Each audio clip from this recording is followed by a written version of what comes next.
Welcome to Slice of Day Office Hours number 4.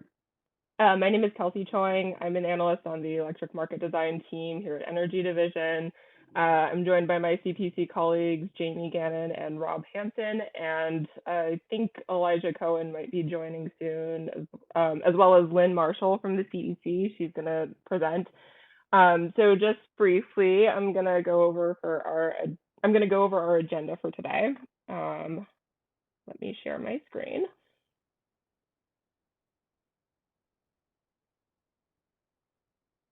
Okay, so welcome introductions. That's what we're doing right now. And then we were going to move to the CEC presentation on load forecasting and have an opportunity for Q&A, but I think we might need to reorder this a bit while we wait for Lynn Marshall to join. But then we're going to move on to some recent updates to the LSE Showing Tool. We're going to go over the submitted questions. And then number 5, we wanted to discuss with stakeholders some issues that we've been seeing with hybrid and co-located resources and just kind of get your feedback on that. Yes, Pete, this recording will be provided to attendees afterwards. And then finally, we'll have an opportunity for any other questions that you guys might have. Okay, so I guess we'll move to the recent updates to the LSE Showing Tool. This is going to be pretty brief, and I'll let Rob jump in if needed. So first, I'd just like to start out by thanking parties for being proactive about, informing us if they see any issues they're having with the template. It's just really helpful for us to fix these issues that we otherwise might not notice. So the last showing tool was revision number 26. So we'll be releasing revision number 27 very shortly. But importantly, I want to note that we're not going to be we're not going to be transmitting these templates through KiteWorks this time. We're only going to be posting it to our resource adequacy compliance materials website. So if you want to use this new template to like play around with it, or you need to use it for your MCC bucket for storage showings, you can just copy and paste your requirements and allocations information, which is located in the requirements and allocations tab in your old templates that were transmitted in February. You can just copy and paste those directly into this new template. And then make sure you put your LSE abbreviation on the certification tab so the macros work properly. So I've listed the changes here, and these will also be available in the updated user's guide in the changelog section. So these are mostly like bug fixes or master resource database related mapping issues, but otherwise no fundamental changes to any of the validation test or showing mechanics. So I guess I'll just read through them, and then Rob, you can jump in if you want at all. So first, we modified the storage optimization script to prevent divide by zero errors when optimizing small numbers of resources. We modified queries to ensure storage resources in the optimizer worksheet don't overwrite default profiles when the use default profile flag is selected. We resolved an error in the check storage state of charge query, causing capacities of co-located resources to be ignored in calculating available capacity for charging. We added north of path 26 designations for non-CAISO BAAs on the regions worksheet to map default profiles to updated MRD entries. We added a checkbox on the README worksheet to switch auto-filling default values on or off for the LSE Showing worksheet. We updated the refresh resource database script to generate resource types for demand response programs to apply correct default profiles. And we fixed errors in the refresh resource database script causing duplicate demand response resources and misaligned deliverable percentage and capacity values. And then I also want to note an upcoming change that's not included in revision number 27, but we hope to have this released ahead of the June 1st month ahead showing deadline. So we're gonna add an optimization function. So currently the optimization function does not place any storage within any of the hours if it can't find a compliant solution within the given charging parameters. So Rob is working on a function that will instead minimize hourly deficiencies within the storage charging parameters by placing storage where possible instead of not placing it at all. And this is something that several parties have mentioned to us before. So yeah, those are upcoming and recent updates. And Rob is giving me a thumbs up, so okay. And let me see. Jamie, is Lynn Marshall on? I see a question in the chat from Kelly Morris. Do you expect LSEs to use revision 27 for the June month ahead showing, or do you expect there will be another update before that's due? I think we expect there's going to be another update. So it would be like revision 28 for the June showing.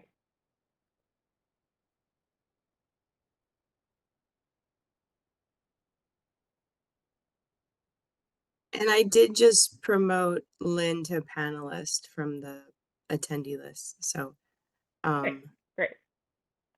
If there are no more questions on this, I think we can move on. No other questions? Okay.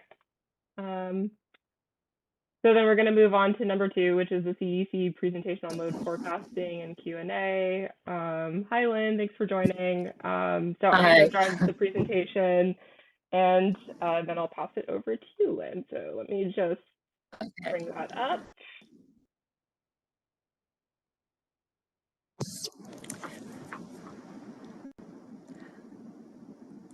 Okay, all right, so I'm going to give an overview of how we're going to do the LSE forecast this year. You can go to the next slide, which shows the reference forecast. And I actually showed the same table back in February, but in case people missed it, I know there's a lot of interest in the CEC forecast. So we're starting with the CED 2023, and it is notably lowering in many months and hours. So I'm showing here the draft of the reference forecast for 2025 compared to last year. So I've started rerunning the analysis with some of the changes we want to make with last year's forecasts, and the load, our load profiles and our peaks are quite a bit different. So in many months and hours, it's a better fit with the forecast that LSE submitted last year. So less need for adjustments, but not all months and hours. So there's still, definitely work to do on revising LSE submitted profiles to get to a fair allocation of loads. So next slide.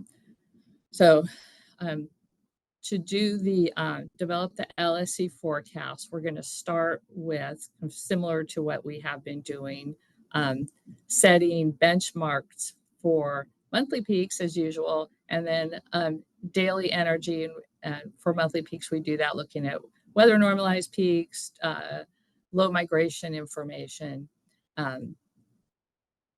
In addition, this year, I'm going to evaluate setting those benchmarks sort of morning and afternoon separately, so that as we're modifying the shapes, we can do it on a more targeted basis to address specific issues that we see.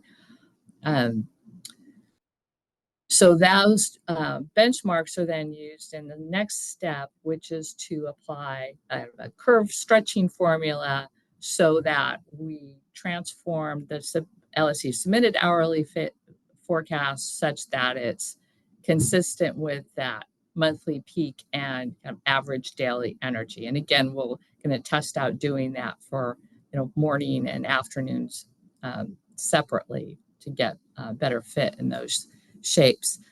And we'll then want to evaluate how those adjusted shapes compare to historic loads, and in particular for LSEs that have kind of atypical load shapes, we may want to have some refinements there. So we'll look into that, and we'll also want to take into account incremental load modifier impacts that might be expected between the 2023 recorded loads that we're comparing with 2025 forecasts. Okay, so we can go to the next slide. So that first step of the process gives us a set of adjusted non-coincident shapes. So then we want to adjust for coincidence with a CAISO system peak. So as we normally have done, we want to select a sample of the CAISO system peak days from probably predominantly from 2023, but 2023 was kind of a mild year, so we may want to keep 2022 dates in the mix. In addition to just looking at high load dates, want to kind of filter for shape consistency, in particular in the winter months with the CEC forecast. So what I saw last year is some of the winter months, you can get a lot of variation in sort of the ramp. So we want to select days for doing the coincidence analysis that are more consistent with the CEC shape. So otherwise we results. So then for those days, we're calculating a set of hourly LSE coincidence factors. It's kind of the same statistical approach we've used in the past, but it's hour specific for the CAISO peak day. And then applying those to the shapes from step 1.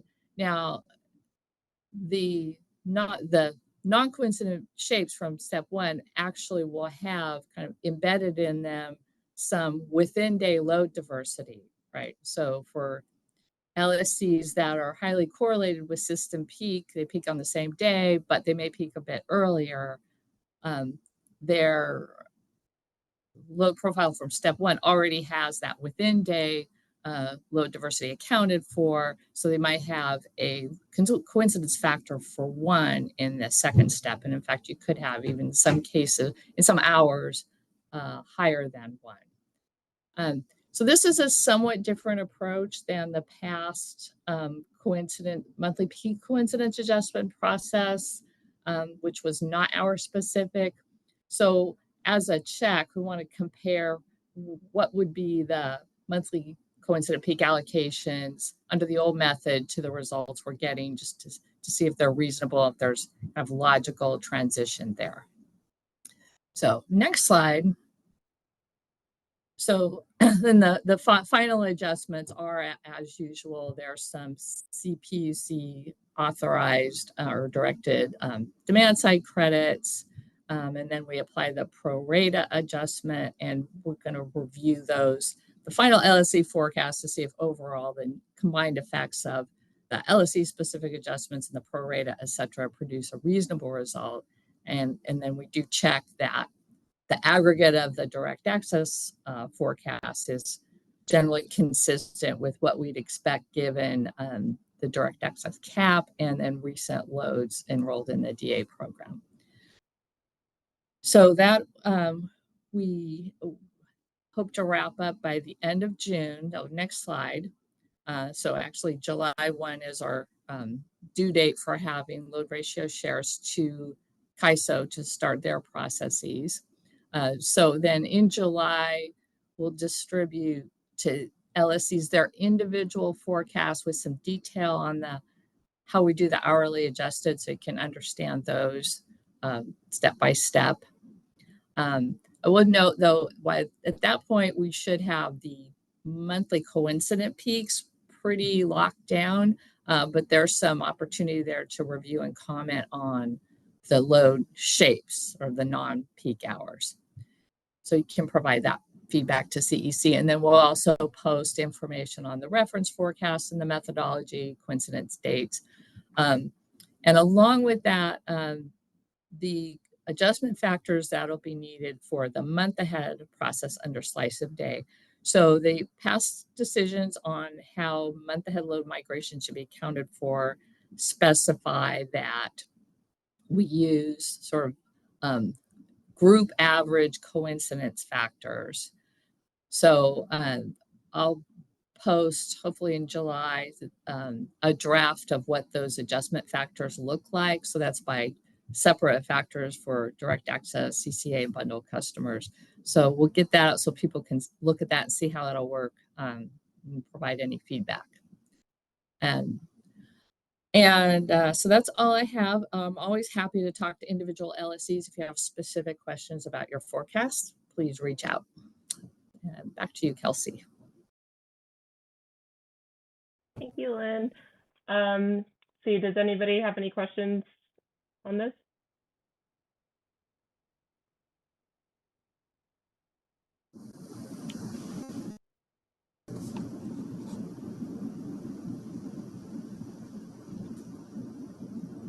Okay, last chance.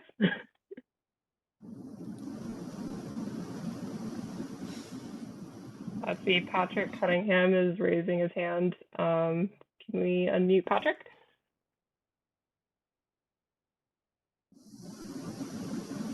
Public Advocates Office. So I'll jump in. In July, when that information is posted in those bottom 4 bullets, will they be available at the CPUC's RA site or the CEC site?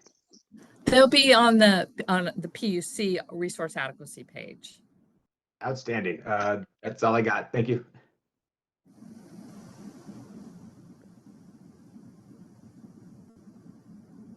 Got a raised hand from Andy.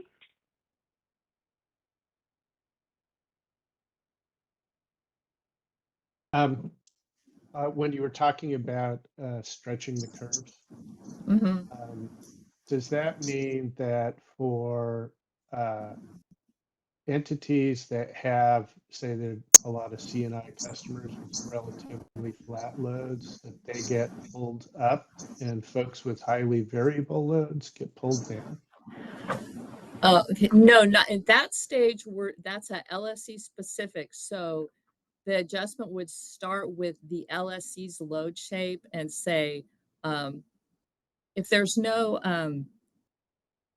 difference in the submitted forecast between the benchmark, there might be no adjustment, right? That's the point of that process. But if there is, then we might sort of refit the LSE submitted shape to its account for, say, a higher peak or slightly higher energy. But it should have a similar shape to the LSE submitted. So we're not kind of peanut buttering at that point. So that only happens in the pro rata step. Okay, that's the last bit when everything's aggregated and you are comparing that against your benchmark. Okay, thank you. Yeah, and so the point of doing the LSE specific stretching is so we can keep the pro rata percentage adjustments fairly small, so that it doesn't distort the LSE shapes, which did happen in a few cases last year. There were some really large pro-rata adjustments where I've made some changes to the process to try to minimize that. Lynn, Great. just helping to kind of add on here, this is would be the plausibility adjustment, and you're just kind of reviewing the mechanism that would be applied for a slice of day. Okay. Right, exactly. And has the CEC already taken the IPER to get the CPUC specific volumes and hourlies to start the process? I know that was the kickoff point. Well, yeah, I showed on the first slide, that was the jurisdictional split. There's some additional data that we get to refine that, but it'll look very similar to what was on slide 2. So we've already started that process of disaggregating the TAC peak.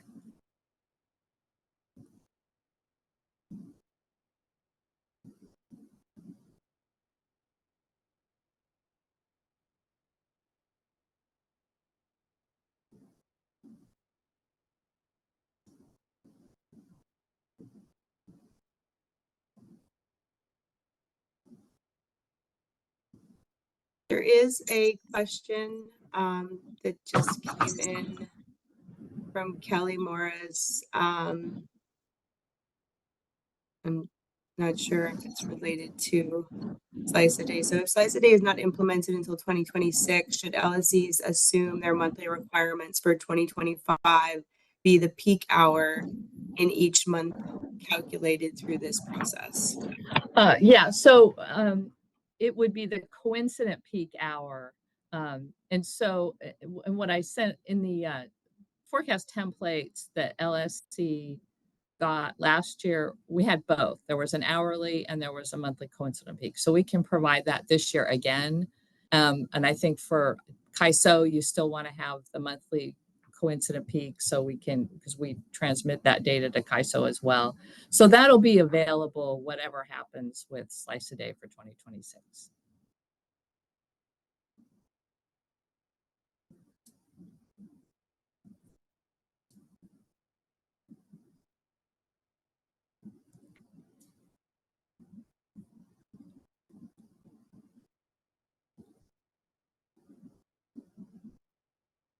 And I see the question from Jay about posting an example calculation.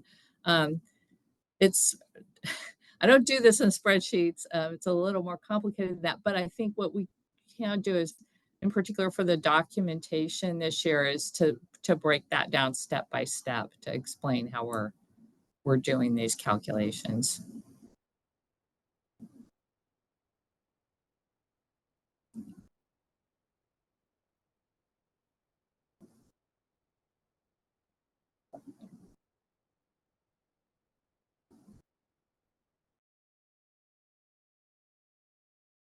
Okay, any further questions?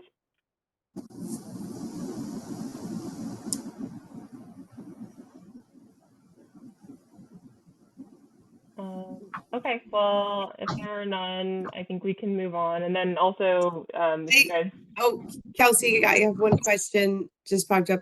This is for Lynn. Is there any process change for the revised load forecast that's currently allowed in August? Or would it follow the same type of submission that it does in the month or in the year ahead, where, you know, LSEs that have a revision for load migration are, yeah, okay. Yeah, so it's the same process under Slice of Day with the same restrictions on revising the revisions for August, and just it's a refresh of the Slice a Day template for this year.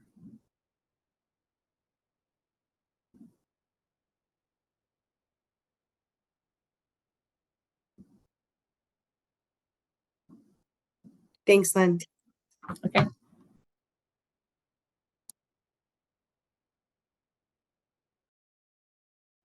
Okay, well, if that was the last question, I guess we can move on to the next item of the agenda. Thank you so much, Lynn. Okay, so the next item is to go over the questions that were submitted to us in advance. Let me pull that up again.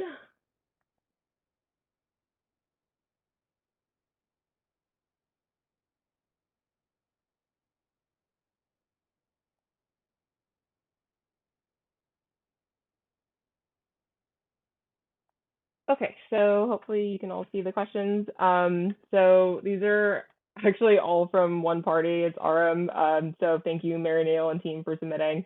So I guess I'll just go through them right now, and then you know, if I'm not fully answering your question, you can raise your hand and we can unmute you.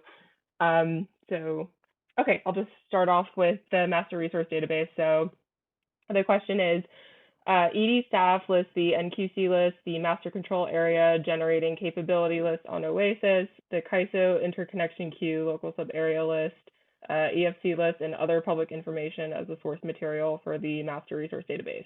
Is it a fair characterization that the fields below, which use default values, are fields for which there are no publicly available sources? So for the most part, that's a fair characterization. So I would phrase it rather, we don't use any other publicly available sources aside from those mentioned. So the default values are either derived from like PMAX values or have an assumed value. So I listed the default fields here and like what the assumed value is or how it's calculated. So there is one exception that is battery efficiency. So this is a number that's included in the confidential KISO master file. However, for initial MRD population, we put down a conservative value of 0.8. And the purpose of that is to incentivize generators to review their generation resources on the MRD and submit any corrections as necessary.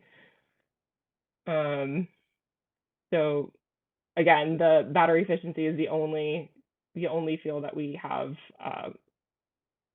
a confidential source for, but it's not public. So moving on, are the default fields listed above found in the confidential KISO master file, or is there just no data at all? So again, battery efficiency is the only one that's in the KISO master file, but values for other fields may also be confirmed against contract information, which is confidential, obviously.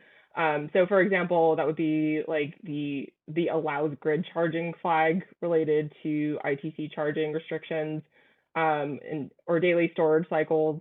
But otherwise, the sources are listed above here. Let's see, Rich has his hand raised.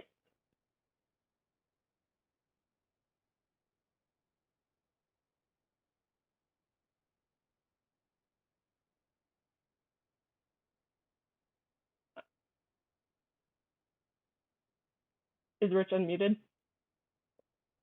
Okay. Oh, wait, okay. Now you can hear me? Mm-hmm. Great. Quick question about the grid charging and the contract language. I'm thinking that there could be nuance in some of these contracts where there's like it's not a firm yes or no, you can or can't grid charge. There might be triggers like certain price dynamics that would then allow resources to grid charge. And just wondering if y'all have thought through or have like rules on what type of we're kind of like entering into a gray area of contract language, and I'm curious what contract language would be eligible for that storage resource grid charging, or what contract language would then have it be listed on the master file as not being able to grid charge. And sorry, I'm not being very specific. I don't want to spew all of my contract language right now, but just referencing that there might be a little bit more nuance with the language where it might not clearly say, yes, you can grid charge, or no, but instead a gray area where if certain dynamics exist or parameters exist, then the resource can grid charge.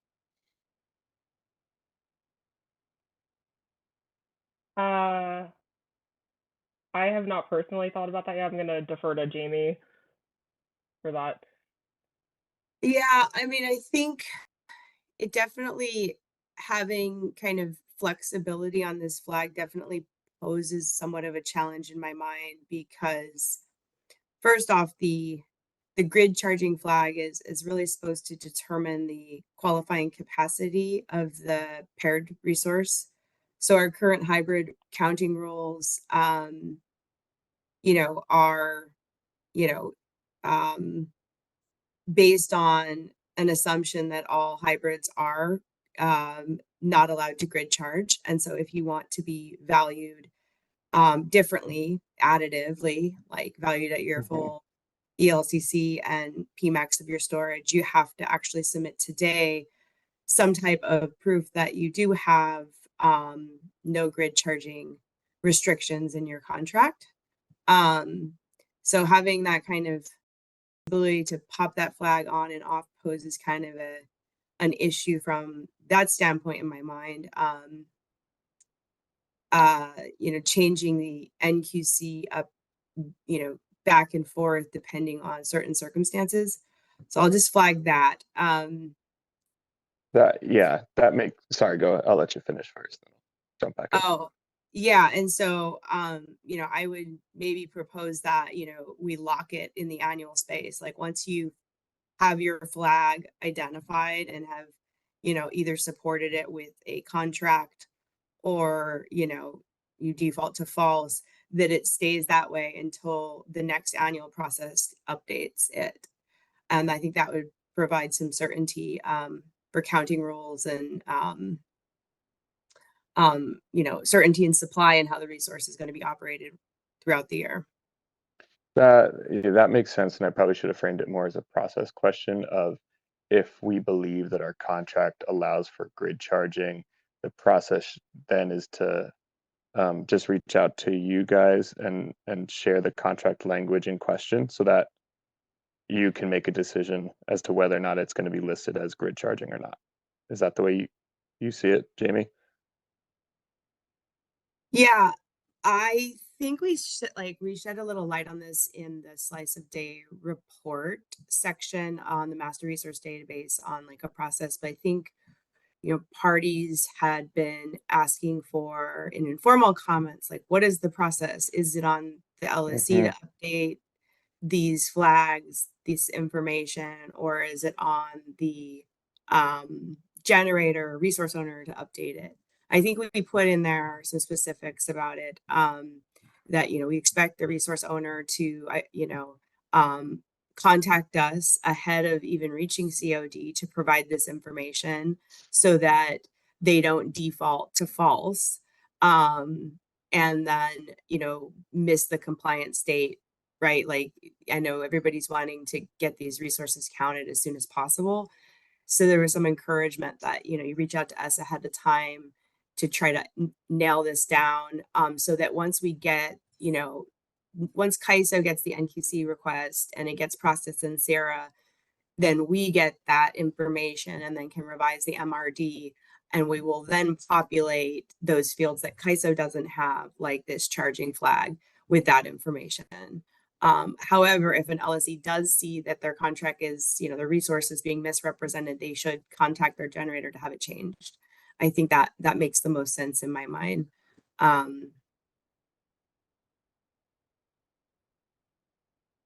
Okay, that answers my question. I'll go back and check out that report as well. Thanks for bringing that back up.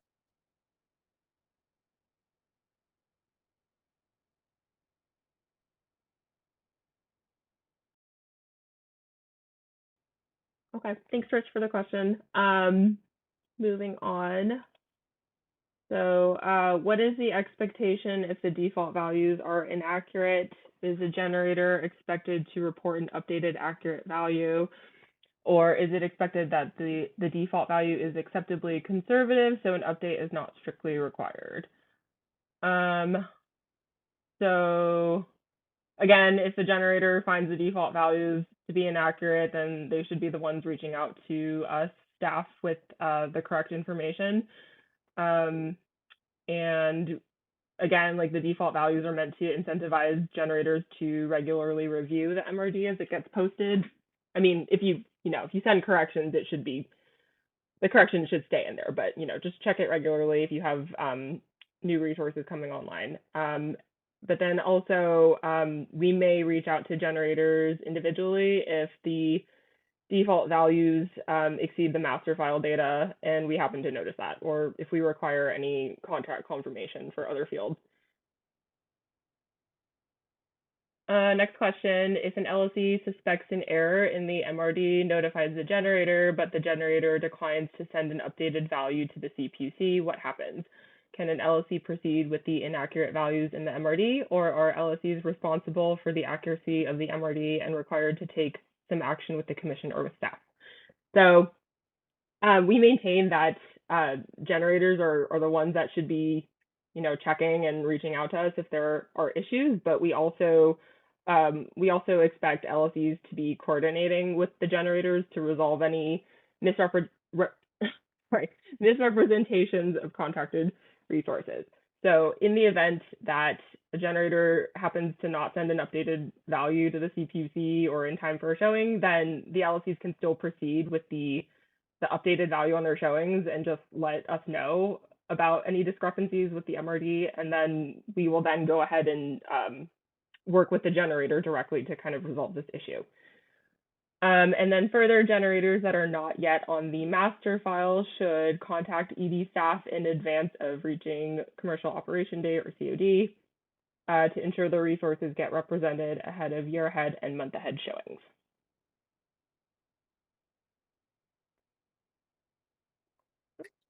I also want to just flag, Kelsey, real fast that we did adopt, as part of the last slice of day decision, there was a process that was adopted.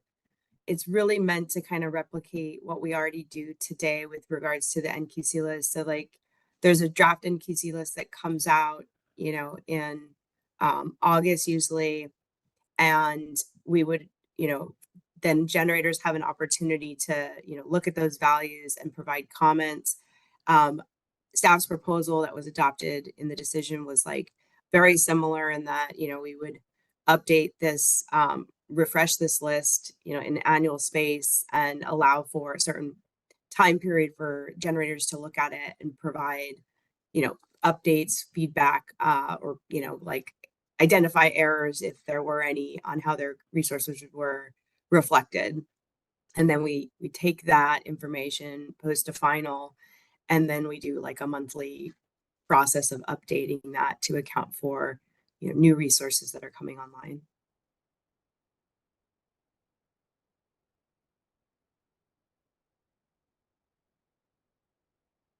Okay. So what's the process for a generator to update the MRD? Is there a form to submit? So as Jamie just said, it's updated monthly. It's posted on our resource adequacy compliance materials website. And I've said this several times now, but generators are responsible for checking the postings and notifying us of any inaccuracies, and also contact us ahead of COD to provide the appropriate MRD information. We don't currently have a form available to submit, updates to the MRD, but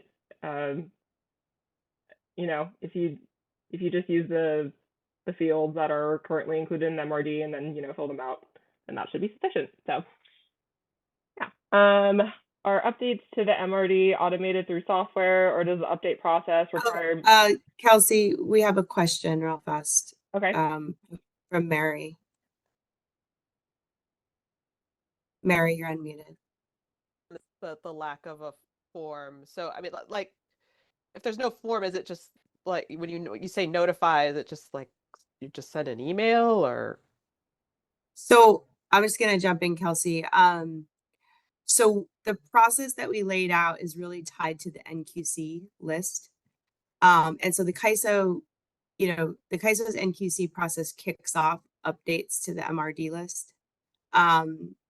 And so, it really needs to be triggered by that because, CAISO's is kind of, looking at each resource from a deliverability standpoint. Is it reach commercial online date?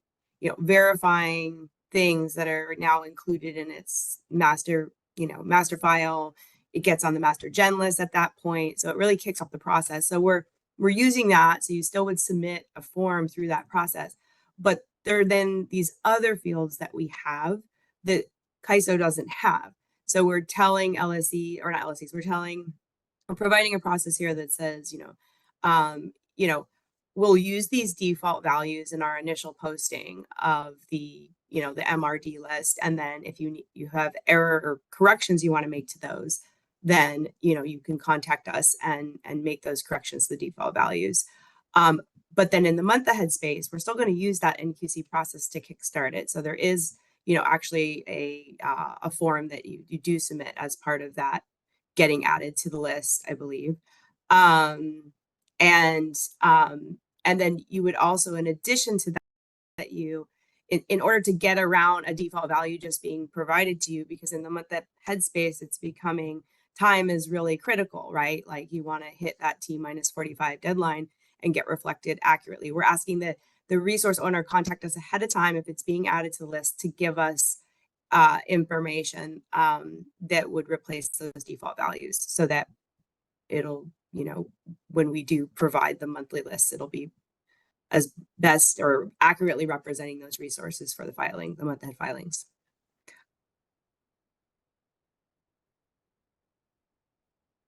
Does that make sense, Mary? Right, but for these default value fields for which there is no formal form, I mean, are the generators just, they're just sending emails to staff? That's how it's done? Yeah, I mean, I think the one default value that we've had, it's not even a default value because I think, yeah, I don't know if Elisha wants to speak to this, but the charging flag or the grid restriction charging flag, we've had some of that coming in as resource owners want to get their NQCs updated on the NQC list. So that's something we have been dealing with a little bit recently, but I can't speak to other fields. The prior analyst that worked on the master resource database development, I think most of those changes to the default fields came in through, the original posting of the list. So for example, like the confidential, battery efficiency default value, right? Like that was mainly updated with information that was provided in that, annual review space. So I guess it's like, if there is an error, like you're an LSE, there's an error and you just want to get some corrections done and you're talking to the generators and you're trying to help the generators. Are you telling them that they can just email staff, or is there some other formal process that, I'm just not aware of? That's just what I'm trying to get at here. Does that make sense? it's just an email to staff at this Email point. to staff. Okay. All right. Thank you. That's all I wanted. Thanks.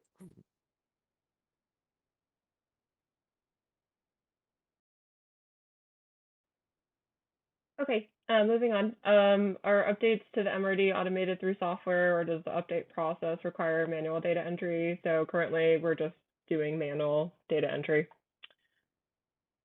Simple as that. Okay. Next topic is the LSE Showing Tool. I think I'm gonna call on Rob to answer most of these, but I'll still read through them. So firstly, will the optimizer be able to run when there is a deficiency in future iterations of the template? If an LSE does not have sufficient charging capacity, it would be helpful if the optimizer, number one, showed the battery capacity that did have sufficient charging, and two, told you how much charging capacity is needed to count the remaining batteries. Is that available from the template?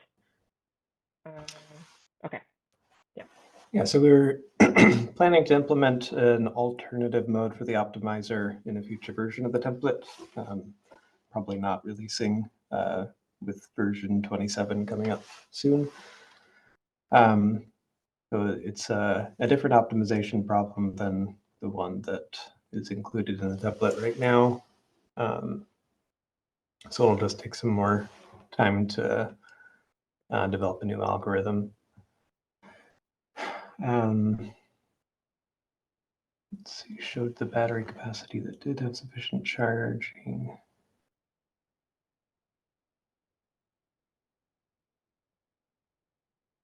And told you how much charging capacity is needed to count the remaining batteries.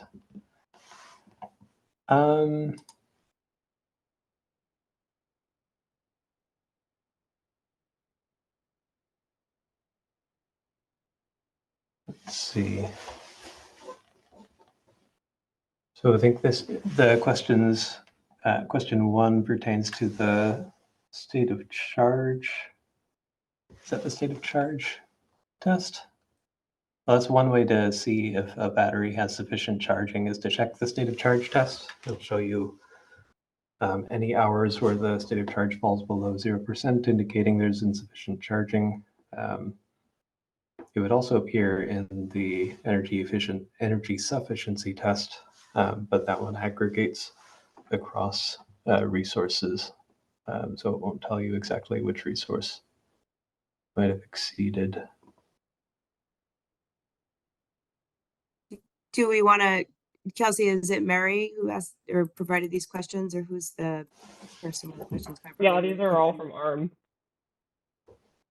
I'm maybe thinking we can unmute Mary so we can make sure we're understanding her question.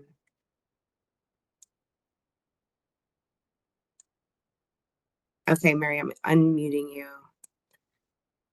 Hey, I think we've got it. So, yeah, so the first question there was about the fact that the optimizer just, doesn't run if there's a deficiency currently. So I hear you that you're working on it and we don't have it for Rev 27, so we'll wait for that. So, and then the other one was more, the other 2 points are sort of more suggestions. So, it would be helpful to know if, how much capacity has sufficient charge, and I think that is a little bit maybe difficult to quantify, but I guess what you're saying is that there's a state of charge test that shows you like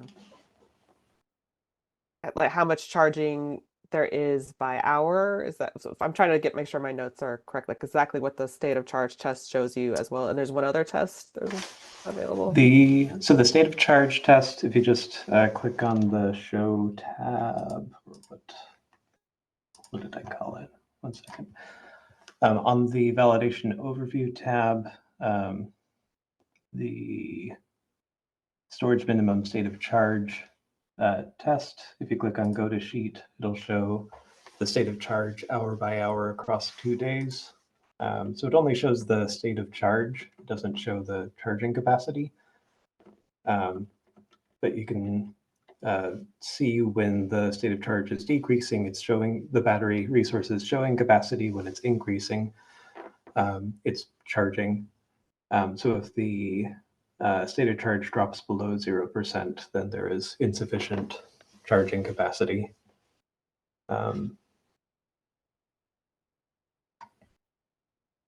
That should really only happen if the optimizer isn't used, or if the optimizer doesn't find a solution.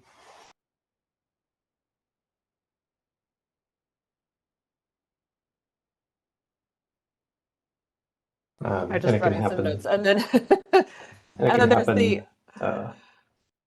I've seen some issues come up where particularly in co-located or hybrid resources, the co-located or hybrid solar or resource isn't supplying charging capacity to the grid restricted storage.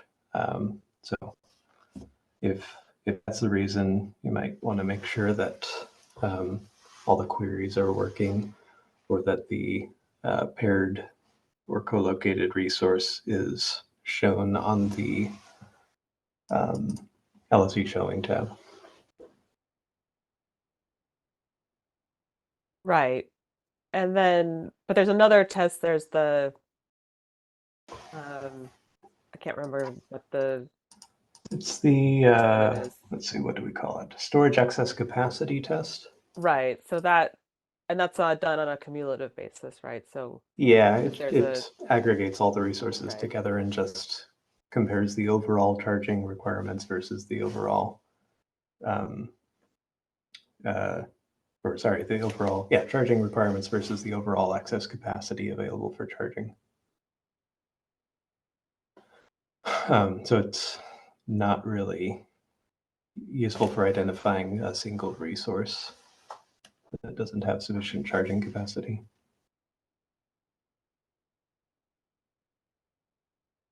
Right. Okay, so that's what's available. It's not, I mean, it's not like it'll tell you this battery can't charge, this battery can, but then again, it's, it kind of, the optimizer, I would assume, just sort of treats them interchangeably. Anyway, it's optimizing. Yeah, if it's in the optimizer, you can look at the column J is called capacity available for charging. And resources only charge when they're not showing capacity during a given hour. So if it's using co-located capacity for charging, it can only charge during the hours the paired resource is available. So if the optimizer is supposed to leave some of those hours available for charging, but if that's not happening for some reason, then it might not be able to recharge, or be trying to recharge in hours where capacity isn't available.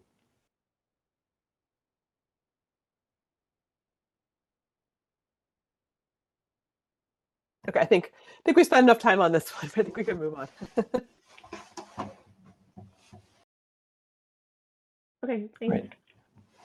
Next question is a process flowchart of the template showing inputs and outputs and system architecture available for each of the compliance checks. So currently we don't have that, but you can look at the inputs and outputs by, if you go to the validation page and you click on the cell that says pass or fail, in the formula bar, it'll have the test that it's using, and you can see the specific inputs that it takes from, and then you can go to the data option in the Excel ribbon, and then go to queries and connections, and then you can look at the individual queries there that are referenced in the formula bar. Hey, do you think it would be worth doing that really fast, or doing like a demonstration of what that looks like? Sure. I gotta pull up the template, but yeah, I can show that. Just give me 1 second.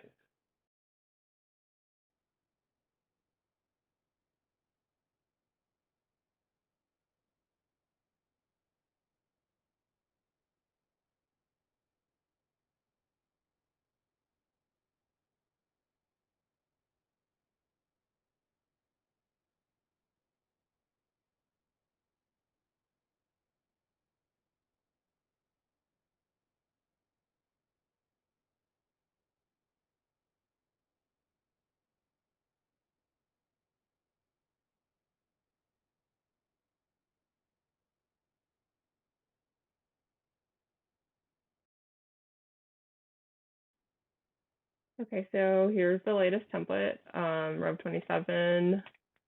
So this is the tab, validation overview. You can, you gotta unprotect the sheet first. There we go. Okay, so once you do that, you can, click on each of these pass fail cells, open the formula bar. Like this, for example, check capacity, I believe, is a query. So you go to the data option, go to queries and connections. So check capacity would be somewhere here, like here, and then you can click on that. And then it will pull up the Power Query editor, and yeah, you can see everything that goes into each of these tests here. So like each of these steps for every individual test. So quite complicated, but you can look at it there.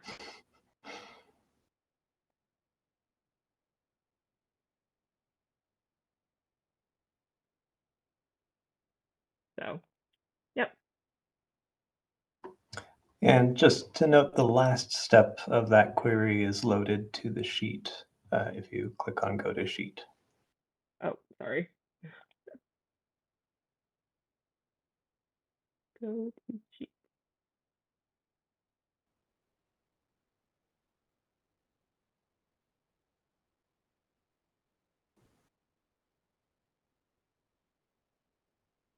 So in this case, the validation test is checking some row at the very bottom, that total row, and making sure that all of those values are greater than 0 for the megawatts hours ending columns.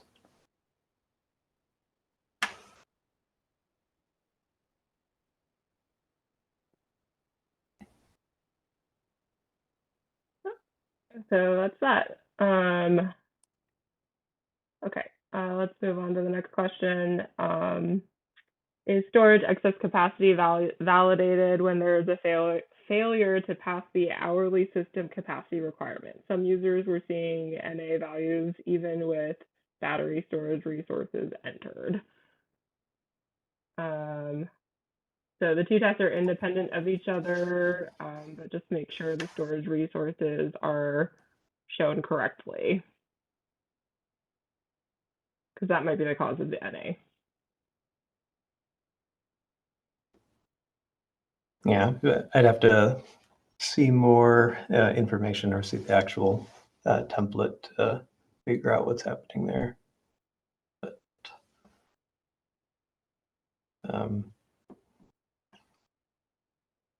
users can dig into the queries and see when the error might be coming up.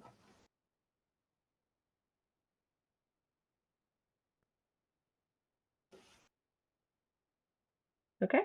Can the optimizer include multiple contracts under one resource ID? In one instance, only one of the contracts with the resource ID is listed. Rob, I'm going to defer to you on this one. In the current version and the upcoming version 27, this isn't explicitly supported. I'm not sure exactly what would happen if you tried to show the same resource under multiple contracts. I don't think it would work generally. But if this is a use case that's expected, we can figure out a way to make it work. Maybe it would be good to better understand what the, I don't know, Mary, maybe you can chime in here, better understand like you would show the same resource ID multiple times. And like, can you kind of draw out the example of when this might be used?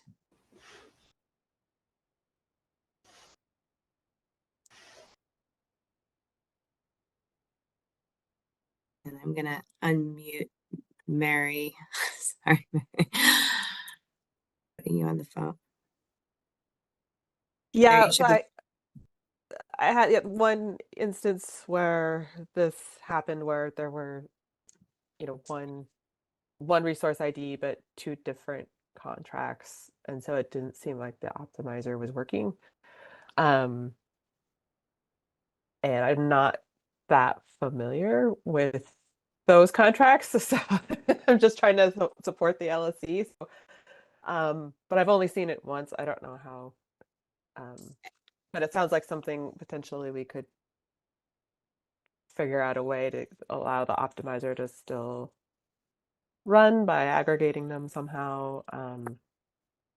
I'm just wondering if you could have aggregated them on the showing, like, just added those resource megawatts together. Yeah, I'm not sure if we could or couldn't. I'd have to go back and look to see if there's some nuance there that I wasn't not aware of, but that's just how they were entered. But if I mean, I assume that if they can be combined, then that would be the easiest way to I mean, proceed. yeah, I don't know, like on the CAISO side, I was trying to think how it would work today, but on the CAISO side, we'd just be looking for confirmation of supply plan for those megawatts to confirm the supply from that resource ID for that LSE. There's no like contract ID information that we're confirming against. It's just more of a, did you get, those megawatts verified by supply plan? But yeah, maybe let me think a little bit more about this and reach out to the CAISO and make sure I'm fully understanding how any limitations that we have today on this. And we could circle back and, a next iteration if something needs to change.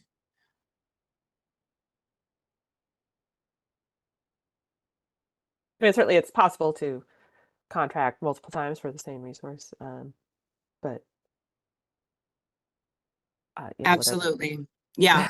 Oh, I mean, whether that's yes. really important to show in the showing tool, I don't know, how.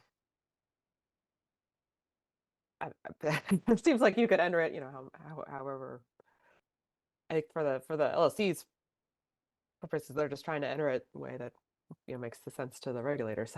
We just don't want to lose any megawatts by certainly in any filing somehow. Absolutely. Yeah, we could provide more guidance for sure. All right. I can touch base on for this with the one LSC I know of and see if they have any follow-up concerns that we can talk about. Thanks.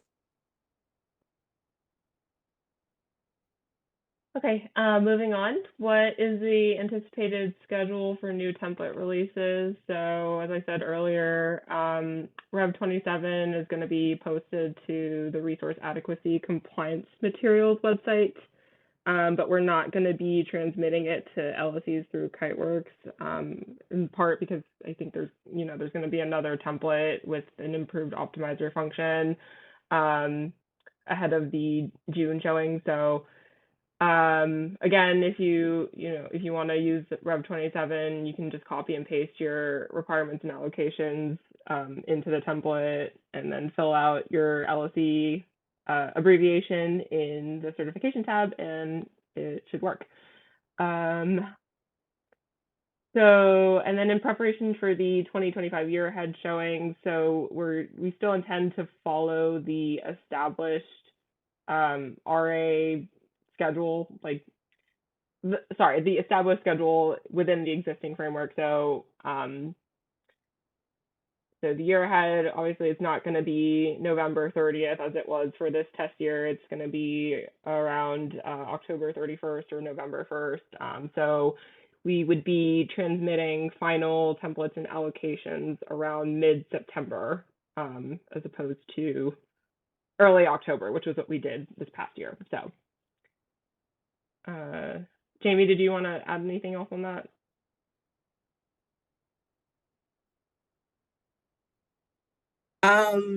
Nope, I don't think so. Yeah, I think the idea here is we'll, stick with the same year ahead, template guide schedule that we have under the current program for slice of day, which will incorporate the load forecast revision that comes in August, and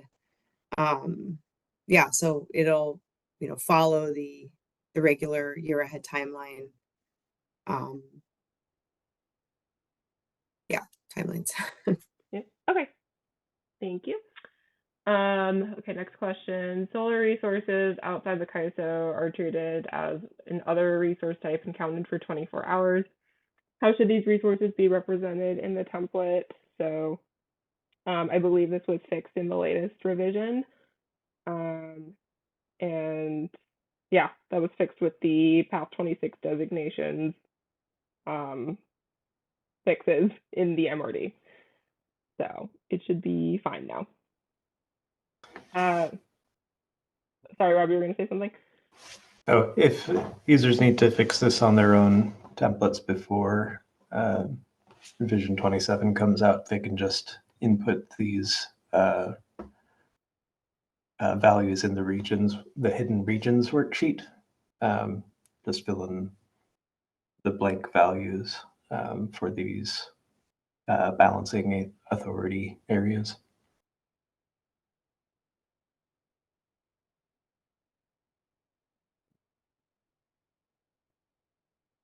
Okay. Next question. When running the optimizer, a user reported a 400 error. When running the check resource availability query, a user reported a subscript out of range error. What is the best way to troubleshoot these errors? Over to Rob for that. Yeah, so this is kind of the process that I would go through. I'd first check in the optimizer, there's a status cell on the upper left corner of the sheet. You can see if there's any information in that. And that might direct, yeah, there it is. So right now it says optimization complete. If there's a problem, it should show some explanation of the problem. If there's a more catastrophic failure in possibly the queries, then it might not load to the status cell, in which case you'd want to go to the next option. Let me go back to the table, which is to unprotect the optimization sheet that lets you edit cells. And then refresh each of the tables manually. And if there's a problem refreshing the tables, it's probably an issue with the query or an issue with loading data from one of the other worksheets. into Power Query. So you might need to go into the Power Query editor and see when the errors start showing up at which step.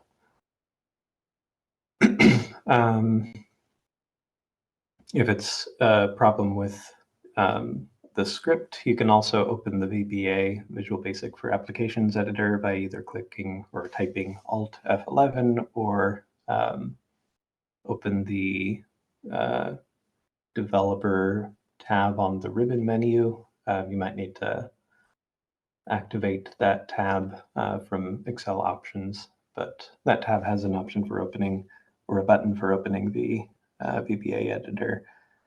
And then you can run the optimization routine step by step and see when the error happens. And should I show where it is here? So sure. Developer, Visual Basic, and then I forget the other stuff from here. It's sheet 23, so on the very left. Okay. That's the profile optimization worksheet. And then you can jump down using control page down to each of the subroutines. It's not working on my computer. Ah, okay. Anyway, scroll down, and we're at this one, optimize showing.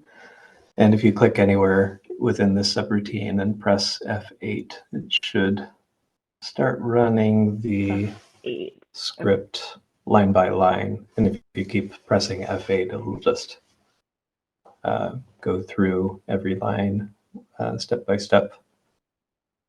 So you can see exactly when a problem comes up.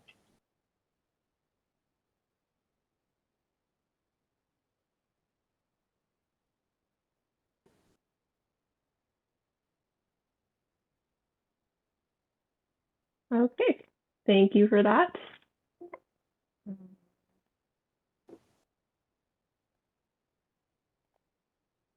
Okay, that was the last question on the LSE Showing Tool. Okay, so let's move on to questions about CAM. So for improvement in CAM verification, would it be possible for the following fields from the MRD to be added to the IOU CAM list of resources? So this is something we could use a little more clarification on, Mary. So, it is possible to look up the CAM resources in the MRD and find these values. So is this more for like ease of use, or just like easy access?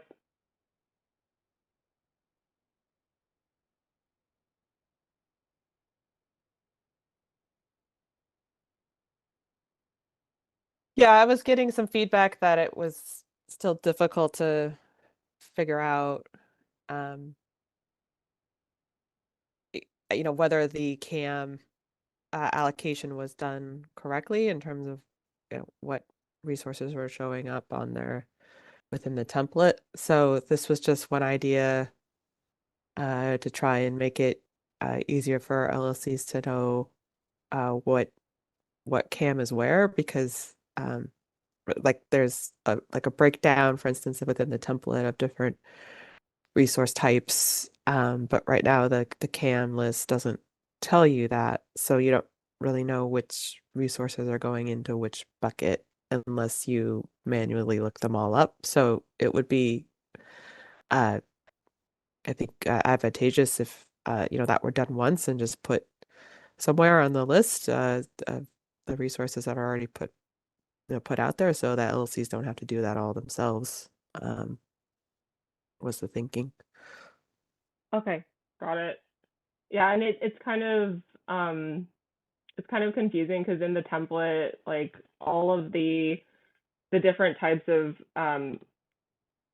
allocations, or sorry, resources that are like allocated through CAM or CAM-like allocations. So anything that's flat profile is included under the category other CAM allocations. So that would include like CAM, MCAM, and CPE. Any like storage cam is going to be taken out separately because there was, this provision in the decision that said we're going to allow LSEs to show storage flexibly. So, so this is just my way of saying, like, there's no storage cam in the other cam allocation category. So if I get, am I making sense here? I guess like if like LSEs wanted to check these fields here, which they sound like they pertain only to like storage, then that would be under the one storage resource, cam storage resource. But now as I'm talking this through, that category includes all cam storage, so maybe not. Okay. Never mind. Okay. just thinking this out live. Anyway, it's doable. So yeah, we can add it.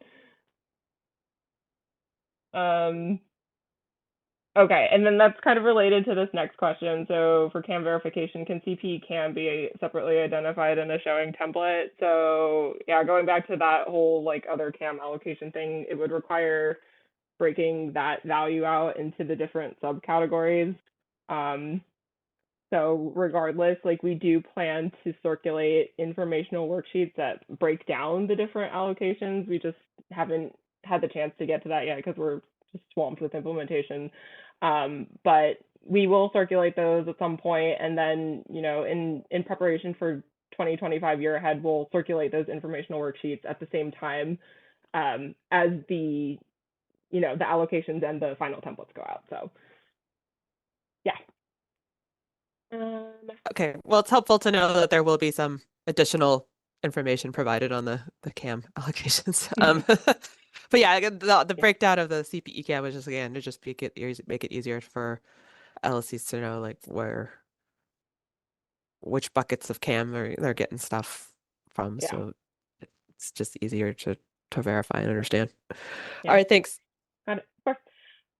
Okay, so last question here. Exceedance, why is the March monthly NQC for solar different than January, February, and April when the value is listed as 0.1 megawatts? That's just the minimum value, correct? Do we know what hours of the day will set the monthly solar exceedance values for 2025?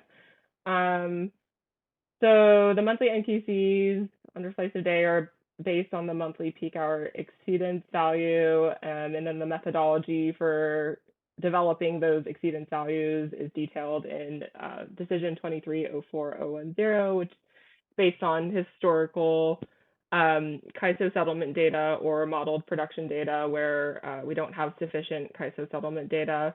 So when the value is listed at 0.1 megawatts, that's either the exceedance value at the peak hour for that month, or it's the value used in place of 0 megawatts of production. So for validation purposes, CAISO systems can't use a 0 megawatt value. So therefore, 0.1 is the minimum value that we use instead in those cases. And then for 2025, the peak load hour in each month will be used to set the monthly solar exceedance QC values. So those peak hours are derived from the IPER load forecast, which is the 2023 IPER for 2025.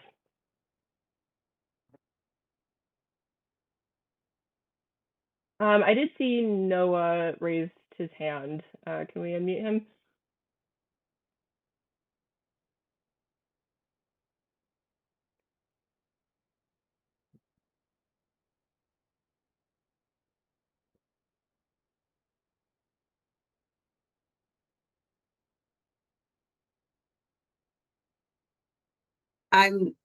He should be unmuted. Great. Discussion. I wanted to better understand. Are you saying right now that there are no energy storage CAM from any type, or that there are, but you haven't actually allocated them due to the decision saying to allow LSEs to use it flexibly? No, so what I'm saying is there is CAM that's been allocated CAM storage that's been allocated, but the way the template does it is we pull out the storage separate. So let me pull up the template real quick. So like all the LSEs will notice that they'll have like these 3 lines at the top of their LSE showing tab. So it's single cycle CAM storage, multi-cycle CAM storage. That's all of the CAM storage that they're allowed to place flexibly. So there's no storage included in the other CAM allocation category. Those are all flat profile resources. So this includes regular CAM and modified CAM or IRP CAM allocations. So does that make sense? Yes, and then I guess under the optimization function, the optimization then will place the various megawatt hours on different hours of the showing. Yeah. Okay. Yeah, if they choose to use the optimization, yes. And is there just sort of a generic? Well, I guess you have it broken out by multi-cycle versus single cycle. But it doesn't, to the extent that if there were any differences to efficiency or round trip efficiency or losses, it sort of just does a peanut butter assumption for that, is my guess. Yeah, for the most part, like when we were allocating them, we noticed that the resources, like when we grouped them, they had very similar, like very small like differences, like in the decimal points. Okay, so, gotcha. Yeah. Thanks so much.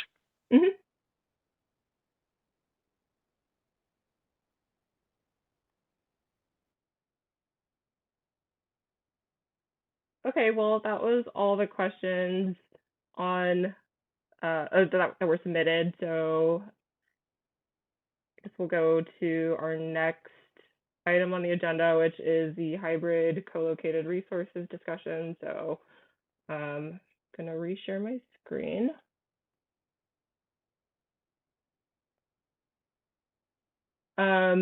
Okay, so I have kind of put some like ground setting here, and we've discussed this with a few parties before, but so okay, the current qualifying capacity methodology for paired resources that was established in Decision 2006-031. It accounts for grid charging restrictions on storage resources that have claimed an investment tax credit under the Inflation Reduction Act, using an additive methodology that reduces the paired renewable output for the energy needed to charge the paired storage. And then in D23-04010, which is the decision adopting slice of day implementation details, the Commission determined that the same methodology would apply to hybrid and co-located resources under slice of day. So there is a disconnect currently. So under the current master resource database and template mechanics, well, as I mentioned earlier, paired storage resources are characterized on the MRD as either allowing or not allowing grid charging. But at this time, even though the NQC values that we submit to the CAISO do derate the paired renewable resources in accordance with this QC methodology, the MRD does not derate paired renewable resources for the energy needed to charge the battery. So the hourly output is just the applicable exceedance profile, depending on what technology type it is. And then together, the paired resources are limited by the interconnection limit. So the way that we are currently accounting for grid charging restrictions using that allows grid charging flag is through the state of charge validation.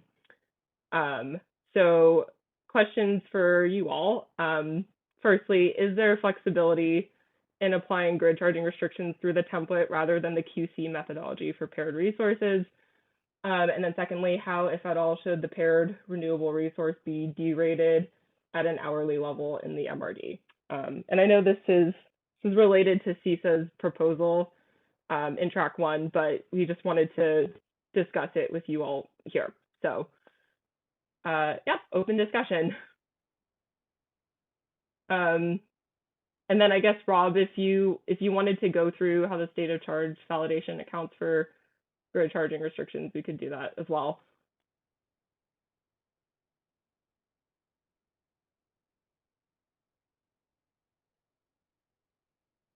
I think, this just would be valuable to go through. I do see a hand up. I do think it would be valuable to go through the state of charge test and see what it is, what is doing, for each kind of,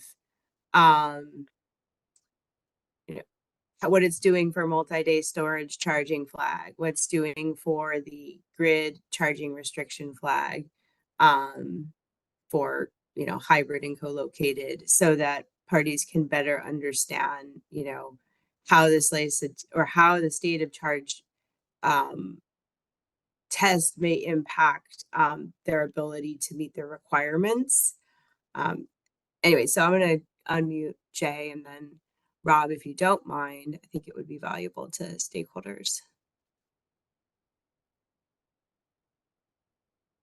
Okay. Muted. Okay.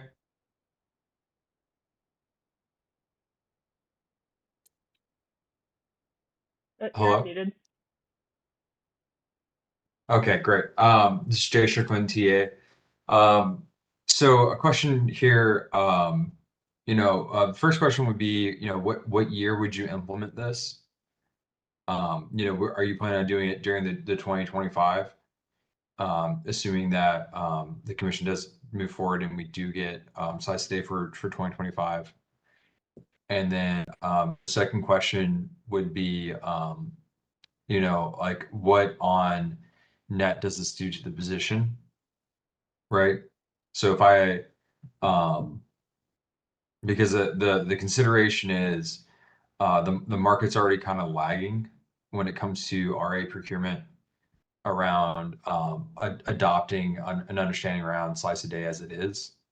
So now if you not only do you have to differentiate out solar, but you also have to differentiate out, is this a paired resource?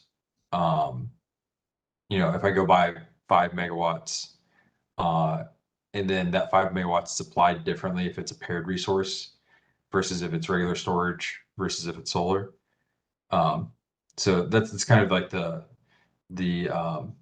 two-part question there, right? Does that make sense? Well, I want to make sure I'm understanding the question. So the decision that adopted the framework, and there was a lot of discussion around hybrid counting when we did adopt the framework, was to, well, even under the current framework, we don't value hybrid and co-located resources the same as a standalone storage or a standalone solar facility. So what Kelsey has brought up here is it's raising this issue that our current master resource database is not reflecting these resources as we should, given our current QC methodologies we've adopted. However, I think we're raising that there's this additional component in the state of charge that is interacting with this grid charging flag that ultimately determines the QC value of a paired resource. Because if you don't have that flag is, true, then your resource can count at its full, nameplate value for storage, or PMAX value for storage, and full exceedance value for solar. So I think we're just raising that,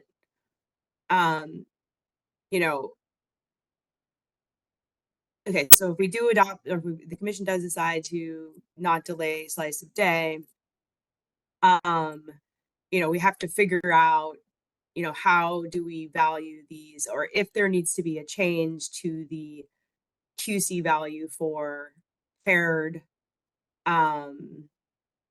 resources, or if the existing methodology should be upheld, or just, that there's no change needed. And so I know CISA has put forward a proposal, but I think today's discussion, we wanted to bring awareness because we didn't see in the record anything about the overlap that's happening in the current implementation of the state of charge as it relates to this resource flavor. I feel like your question is more aimed at why are we valuing these resources differently, which I don't think is like, I feel like that's already been decided. We've said in a prior decision that, we've said in, even in the current framework, they're valued differently. So anyways, Jay, please react, respond. Oh yeah, no. So my question isn't why are we doing it? I think I followed the reasoning on why we're doing it. It's more to this I think a very practical question you raised, or how do we do it? If a high level question is, does this bring us closer in harmony with the CAISO's program, right? Because you're saying right now there's a disconnect between the two. If we just account for it in the template, does it make everything more compatible?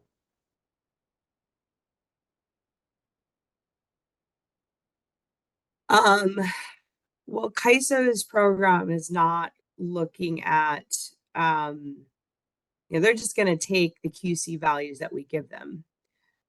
So today we give them a QC value for hybrid resources, and it's got this haircut that accounts for, the energy needed to sufficiently charge the paired storage resource. So that's what we give them. And so our programs are aligned today in that the LRA is providing a limit on how much that resource can show. And in the future, if we didn't adopt a change to these rules, they would still get that. But what Slice a Day is bringing is it's bringing additional details, maybe not required at the CAISO, but required by the commission, to account for some of these use limitations that the growing fleet now has.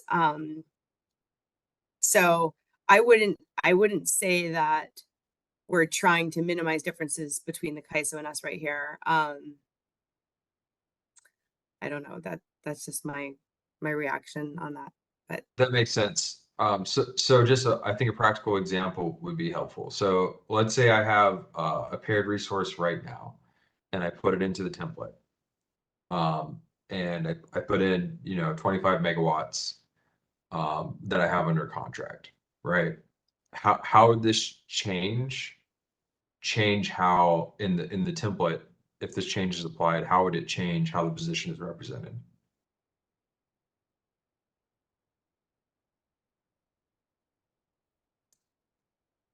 I don't know if I'm following. So, I mean, we could walk through an example of what this state of charge is doing. I'm just maybe we're talking past each other, Jay. Like, is this a hybrid resource you're putting into the template, and you're saying how is that 25 megawatts going to be impacted by the compliance checks that the template's going to do? Yeah, exactly. Like basically, as I read this, we're asking, is there flexibility in applying the grid charging restriction at the template level instead of doing it at the QC level, right?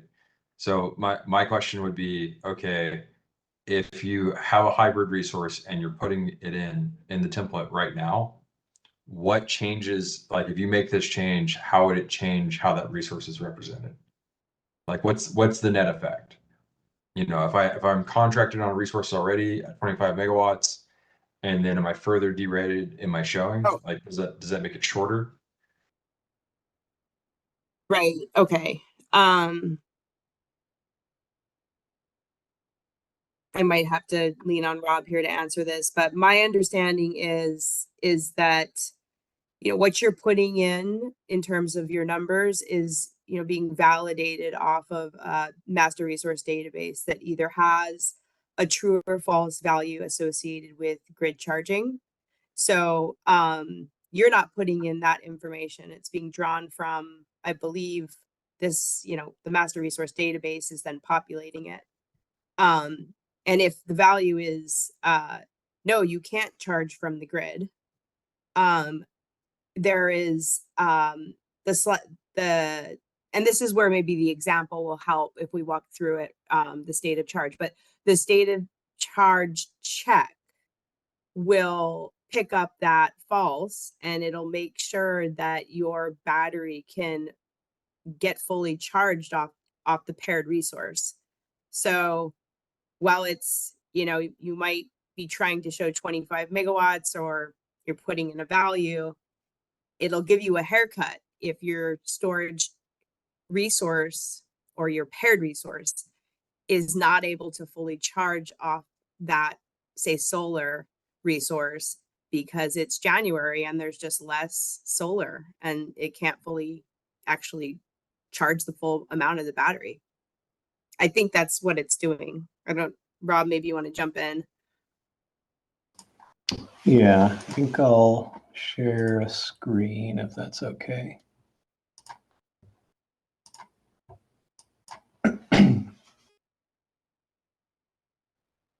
You're seeing the spreadsheet now?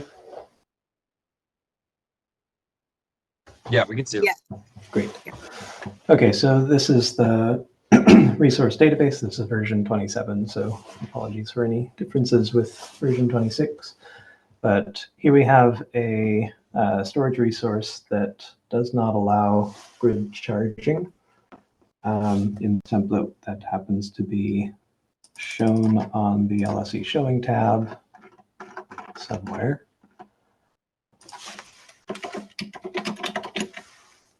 I think I missed all that.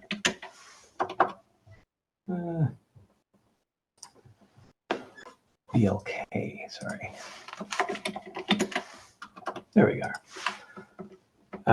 So it's shown with a certain NQC, and it's shown not using the default profile, and it's not shown on the custom profiles, so it appears on the profile optimization. Because it is grid restricted with that flag in the resource database, instead of being able to charge at its full capacity, in the case of Big Sky 2, it charges at its maximum discharge rate, and the state of charge calculation accounts for efficiency losses while charging.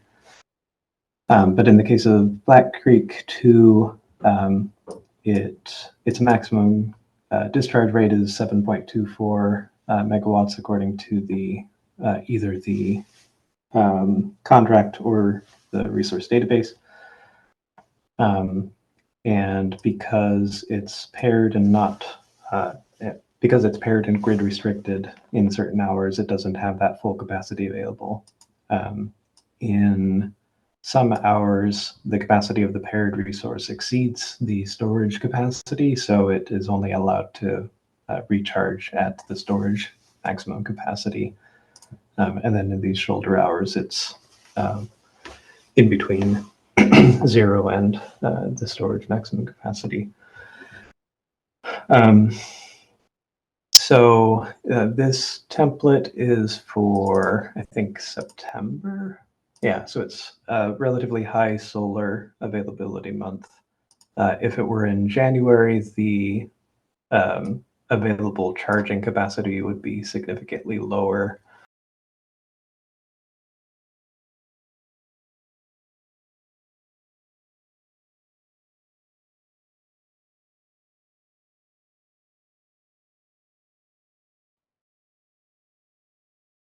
I think we're all kind of following along on like how it works right now. I'm just what the question I'm trying to raise is when you make the change, what is the practical difference? I think, well, we'd have to figure out how to make the change, but from my understanding, we would no longer limit the capacity available for charging that column in the optimization tab. I showed the optimization tab because it's the same calculations for state of charge in the validation test. Right. And it's just easier to see, but that would no longer be constrained among different hours according to the paired resource. Instead, we would limit the daily energy available. So there wouldn't be as many megawatt hours that the storage could show throughout the day based on the amount of, that would be how it would be implemented for the storage side. On the paired solar side, there would be some haircut applied to the capacity profile, I think.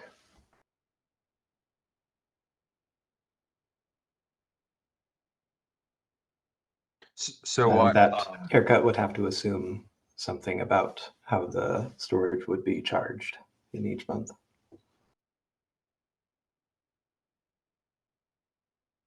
Okay, and that makes sense because something, you know, the batteries is not perfectly efficient, right? And there are some losses. I mean, it sounds like it's a more accurate methodology. And then is there a character, would that be characteristic to each one? Are you able to use the existing characteristics that you have for the paired resources to run those calculations, or would that be additional information in the MRD?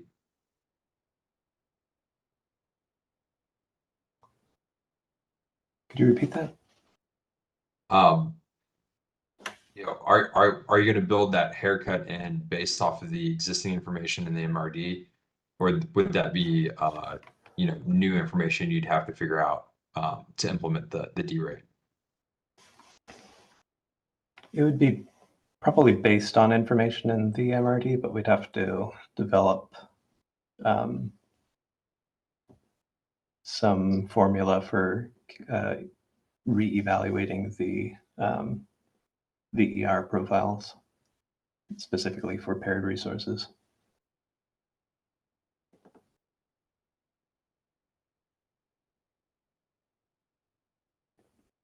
Okay.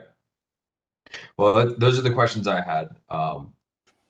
You know, thanks for stepping through it. It sounds like if this is implemented, we'd have to, you know, be aware of those limits on hybrid resources and how they get shown.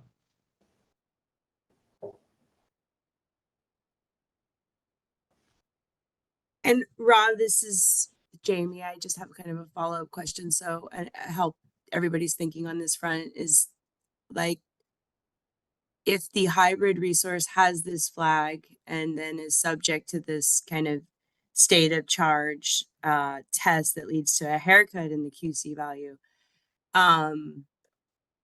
is the battery still, the battery component of that paired resource still required to have charging capacity with losses, or is that already being accounted for with the haircut? Because it seems like it would be double accounted for if it's also in the energy sufficiency check.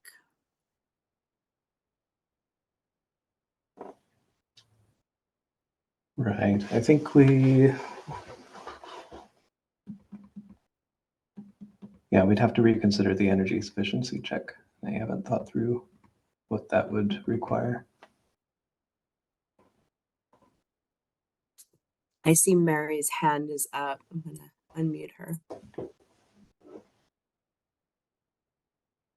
I just have a question, clarifying question. So does it matter if the generation resource, the paired generation resource is in the showing? Because I know that there's certain cases where like they only have the storage resource in the showing and they don't have both the generation and storage. So does it matter?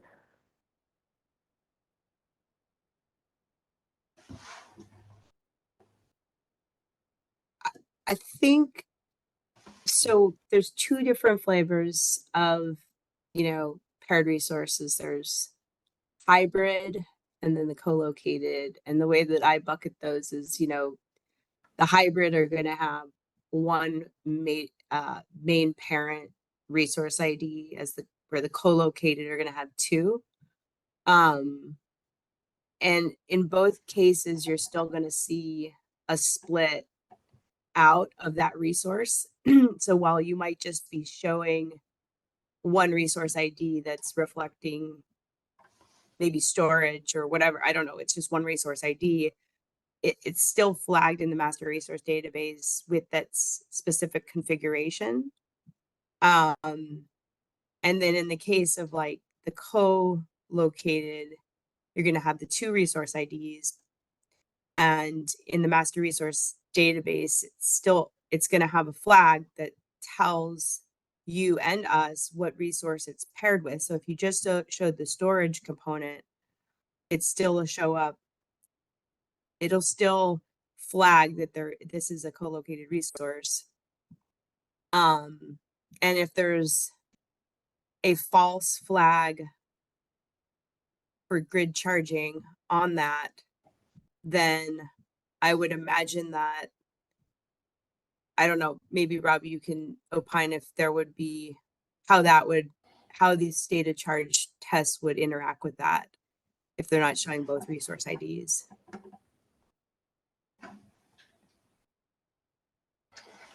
I think behind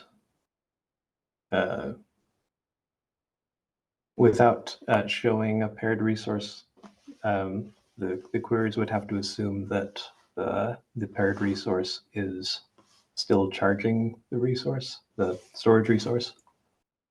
So it would, well, from the storage side, it wouldn't matter because it's the grid charging requirement will no longer apply to the charging capacity availability. If a solar resource is shown without its paired storage, I think the queries would just have to look at the storage to see if grid charging is available. If not, or allowed. If not, then it would apply the, I guess the haircut is applied in the master resource database. But it would have to exclude that resource from the grid, the charging sufficiency test.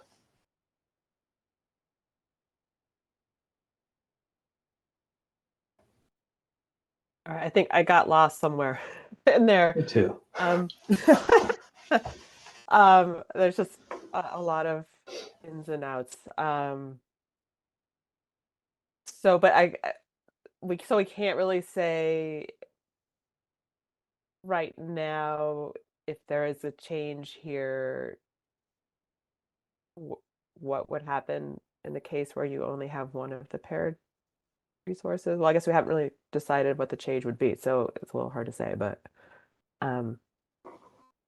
wasn't there, I think, Kelsey, wasn't there kind of a comment or breaking of the tool when this happened? And one of our solutions was that you have to actually show the other component, even if you didn't have a value or associated with it. Can you remind? I think that had to do with the optimizer, but I think we fixed it in the latest revision. Does that sound right, Rob? I'm not sure we fixed it. There's a workaround.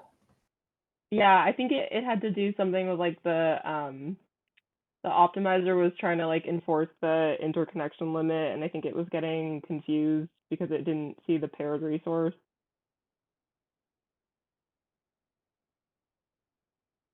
That and the charging capacity availability.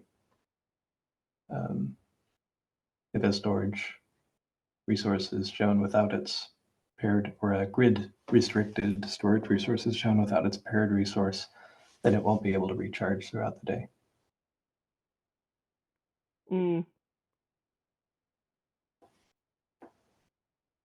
So at this point, if you have only have the storage resource, the optimizer able to charge that resource unless you put in the paired generation?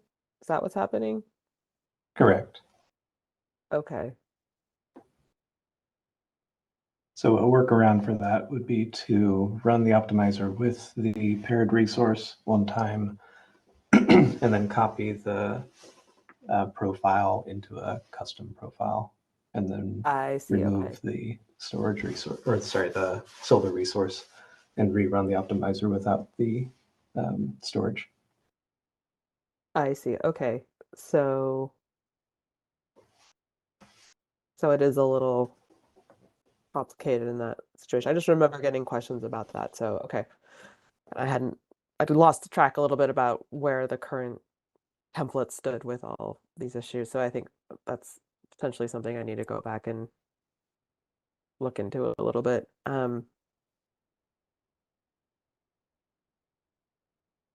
Okay, thank you.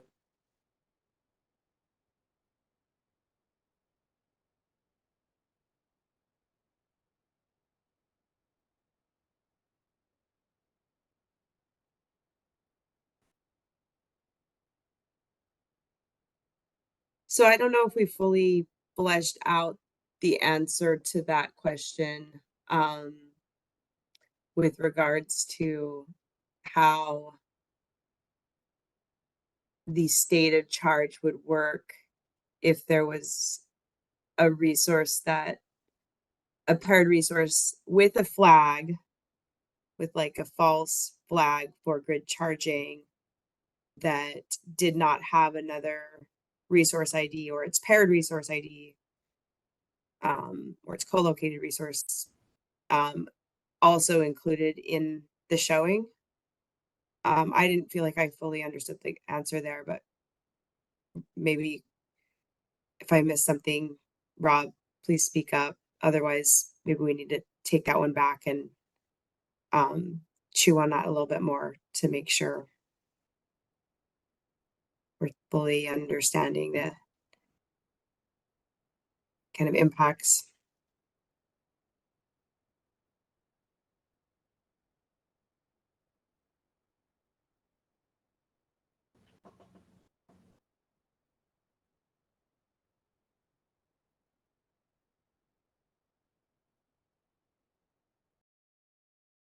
Yeah, I think we need to chew on it, probably. Yeah.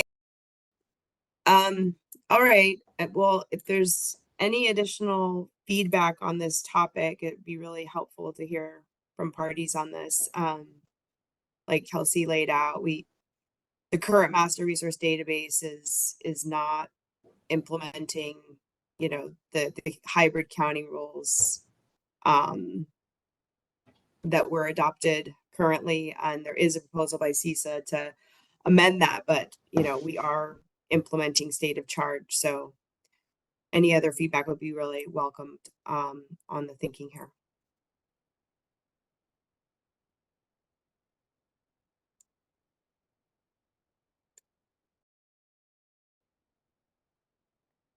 Mary's hand is raised.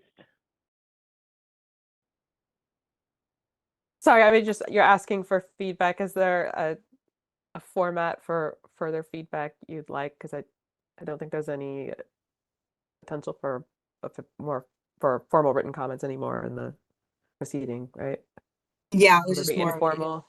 an informal kind of, informal request. If you have feedback on this topic, you can submit it to staff, and hopefully we can think about it a little bit more and how best to incorporate it into, another version of the template.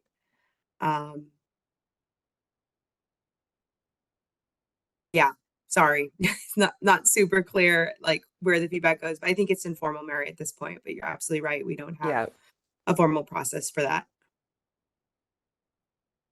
But the idea was just to raise awareness of this, because I feel like there's maybe a little bit of a lack of an understanding maybe about how this is being implemented in relation to the rules, the QC rules for these resources. Yeah. Well, but thanks for reaching out. I will talk to our members, and if they have feedback, we'll try and get that to you as soon as we can. But at this point, I don't prepare their submissions. I just help in talking and providing feedback to you all. So I can't give you that feedback now. but I can ask. Great, thanks.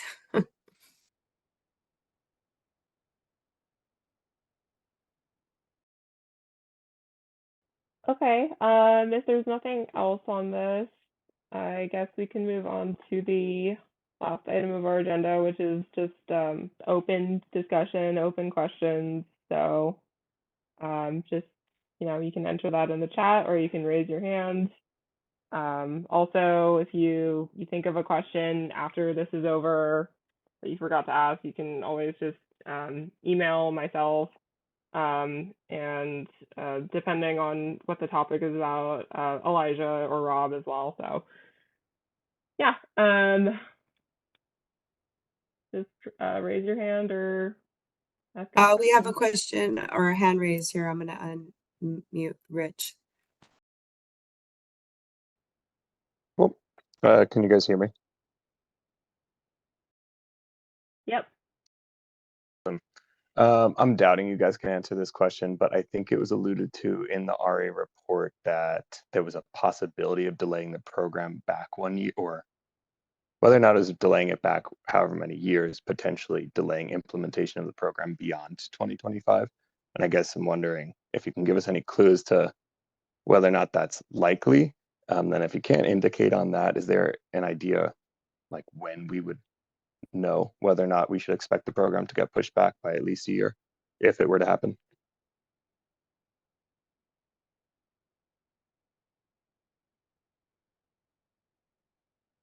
Hi, Rich. Yeah, this is a live issue in the RA proceeding, and the track 1 decision is slated for a PD to roll out in May, with the final PD to be adopted in June.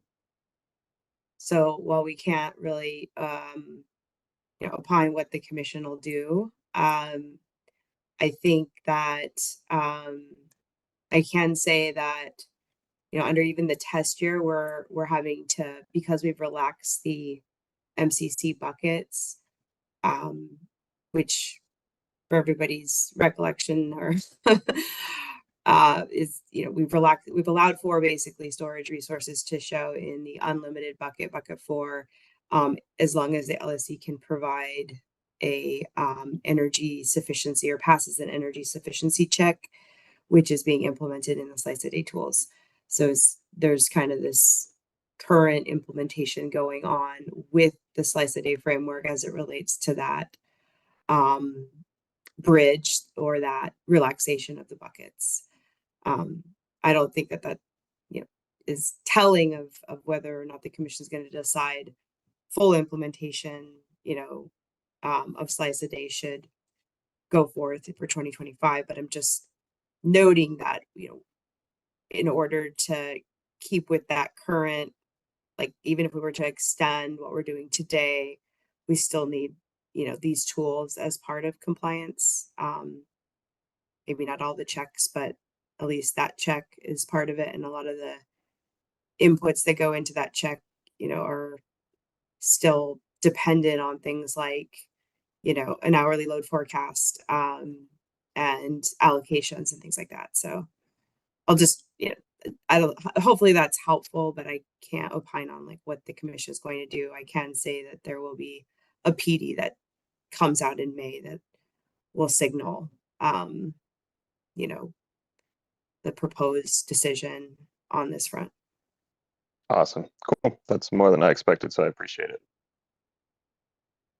Of course.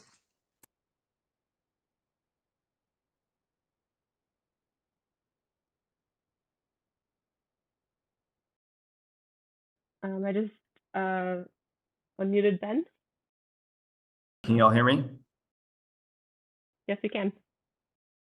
Great. Thank you for this. The office hours are always helpful. I have a question. This is Ben Gustafson with CPA as well. I have a question related to the MCC bucket piece that Jamie just alluded to and talked about, and it's specifically about timing, given the recent CAM allocations from Diablo Canyon, and noting that you said earlier that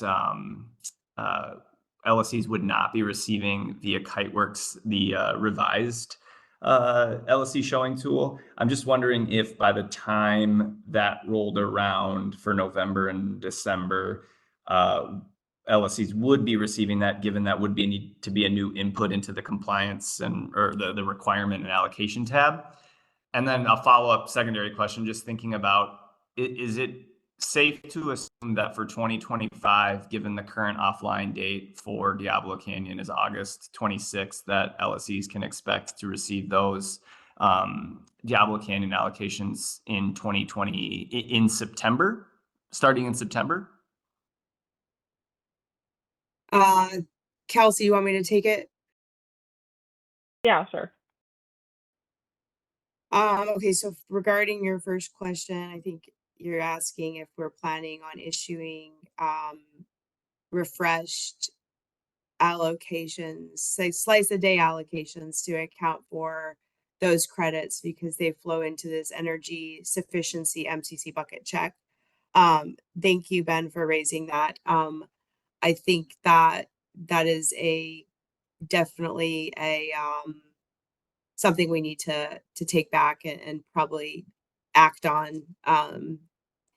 You know, we're trying to implement all these different pieces of the program at the same time as doing our you know, ensuring that our current program is working. So there's lots of moving pieces, but yes, I think that, thanks for that flag. I think we'll take it back and talk about when we need to get those allocations out so that LSEs can input them for their you know, regular compliance showings that would include potentially the slice a day templates. And then the second question, I think you're asking about the timing of the allocation of the Diablo Canyon credits. So 2024 credits have rolled out for November and December. Those are approximately 1,100 megawatts of credits. And that will continue, you know, obviously for the next 5 years at 1,100 megawatts, but beginning in 2025 September compliance month is when LSE should expect that second unit to also start to be allocated. Tell me if that answers the question. Hopefully I got that.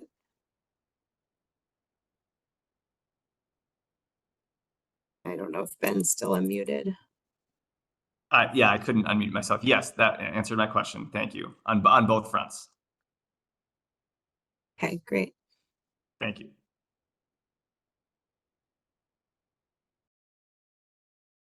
Okay, let's go to Mary. I just had a follow-up on the last question that that Aram had sent in about the monthly exceedance values. So for 2025, you said it would be based on the 2023 IPER, which hour of the day will be used to set the monthly value. Is that something that I could look up somewhere in the IPER data?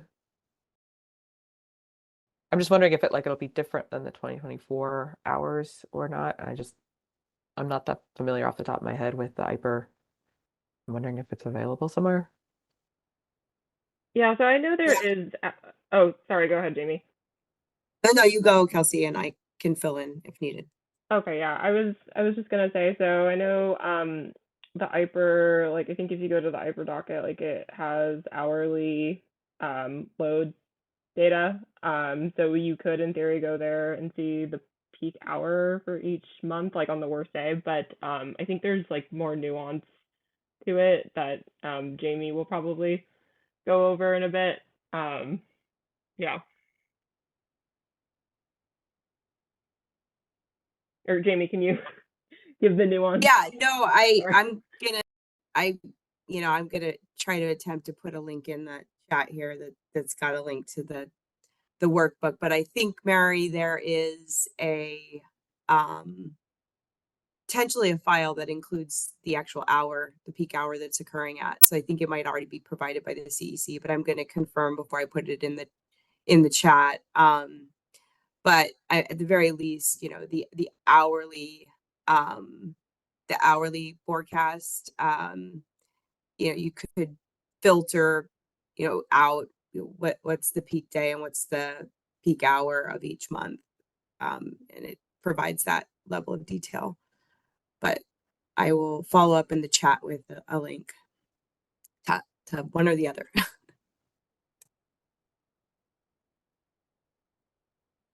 All right, that's helpful. Thanks.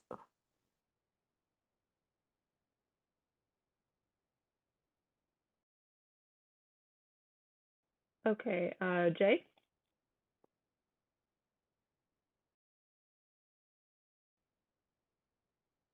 Yeah, great. So I know you messaged me at the start here, Kelsey, about the interconnection limits. Email I sent over the questions there. I was just wondering, did I send that email to the right place? Is that something you guys figured out internally, or I didn't know if you pulled those numbers from somewhere else? Yeah, you sent it to the right place. It's so previously it was Simone Brandt who was handling the MRD, and she's since departed the commission. So it just takes us a little longer to like track down like every little detail as to where this came from. I think we do have a general idea like where the interconnection limit. I think it's through KISO data, right, Jamie? Yeah, we're just getting our answers together, and we'll get back to you shortly on that. So, but you can keep sending it to me and Elijah as well. Updates to the MRD. Gotcha. Awesome. And definitely, if we send, because I know there's been a lot of traffic back and forth, I really want to thank you guys for being very responsive, and helping out as we're putting positions together. It's super helpful. So definitely, if we ask a question or something and, we're barking up the wrong tree, or if there's somebody we can go track that down with, definitely let us know. Not afraid to do the groundwork or the footwork to go figure that out. It is pretty key for us, to be able to accurately manage the positions and to be able to procure, to have a lot of these kind of tactical stuff hammered out, because it does have, end up having pretty material impacts, with, where the market's at. Even small changes can have a pretty outsized impact. And I know a lot of LREs, are smaller organizations. And so, the size of their budgets, RA is pretty important to them. So I do really appreciate you guys' responsiveness and the effort you guys put in to doing this. That was a question, I had gotten asked recently was, how is CPUC staff doing this? And they're kind of asking about the RA program in general and expressing some of their frustrations. And, I was really easily able to say that, you guys work really hard on the implementation and making it as smooth as possible, and that, it's a tricky and complex program. So, definitely appreciate your work. Thank you, Jay. I really appreciate that. Yeah, it is definitely tricky and complex, and the best we can. Yeah, really appreciate that, and thanks so much for your engagement. We should be able to get an answer to you by the end of this week on the interconnection stuff. So, yeah. Great, thanks.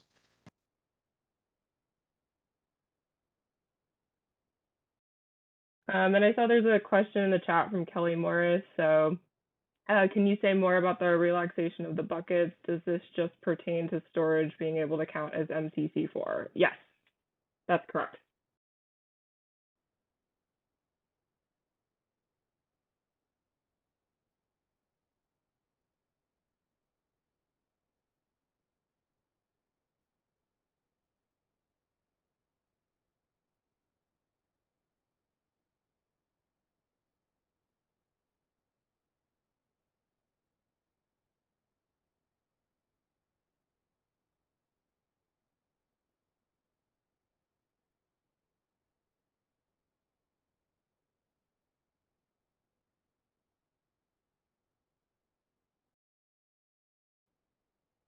Okay, any more questions?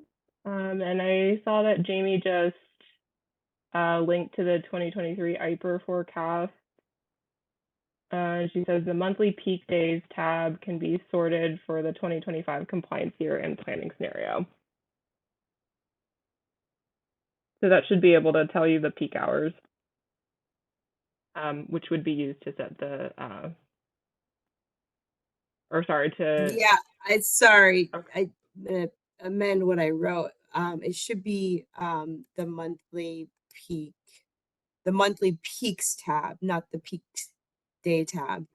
So that'll give you the hour in column G. Yeah, you would need to sort. TAC area would just be KISO level, and coincidence would be true. So another thing you need to sort for. But Mary, that should provide you that hour that you're looking for.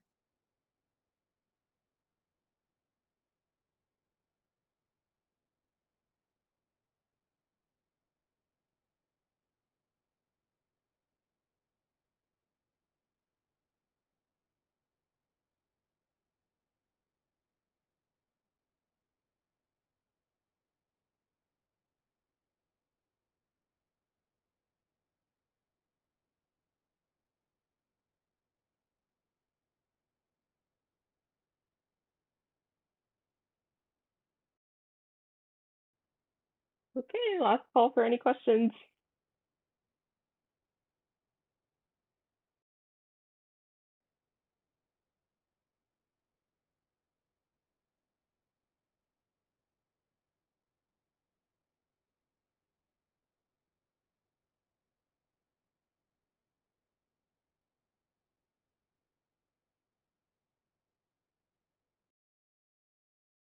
Okay, seeing none, I think we can close this out. Thank you so much, everyone, for attending and for all your engagement and asking us questions. And as always, you can reach out to us if you ever have any questions that come up.